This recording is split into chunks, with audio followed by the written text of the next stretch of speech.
কে তোমাকে মসজিদ উন্নতি করতে বলেছে? মার্বেল পাথর কে বসাতে বলেছে? আল্লাহ বলেছে?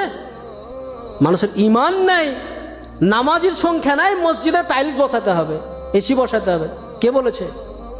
খালি মোড়ে দেখো ফেরেশতারা ডান্ডা নিয়ে বসে আছে, গিলাদুন শিদাদুন লা ইয়াসুনাল্লাহ মা আমারাহুম। দিনকে মজাক পেয়ে গেছে। বর্তমান সময়ে সব থেকে বড় ফিতনা হচ্ছে জালসা।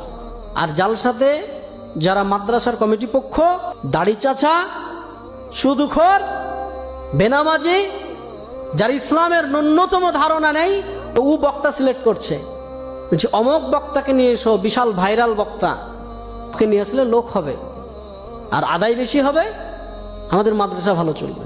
তোমাকে মাদ্রাসার ঠিকা কে নিতে বলেছে? আল্লাহ বলেছে? আজকে মাদ্রাসাগুলোকে ভিক্ষার জায়গা। কোন শিক্ষিত সমাজ, মাস্টার, ডাক্তার, ইঞ্জিনিয়ার, প্রফেসর বা যাদের একটু জ্ঞান আছে, তারা মাদ্রাসাকে ভালো চোখে দেখে না। কেন? আরে এই বেটাকে যদি এখানে ভর্তি করে দুদিন পর চাইতে যাবে, বেটা তুমি ভিক্ষা চাওয়া শিখাও।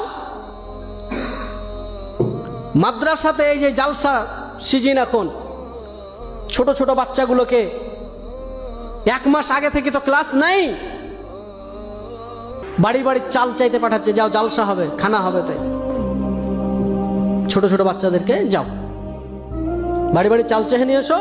ওই মাদ্রাসার আন্ডারে যতগুলো পাড়া আছে, বাড়ি আছে, সব বাড়ি থেকে চাল চেয়ে নিয়ে আসে মাদ্রাসার তালবিলিমরা।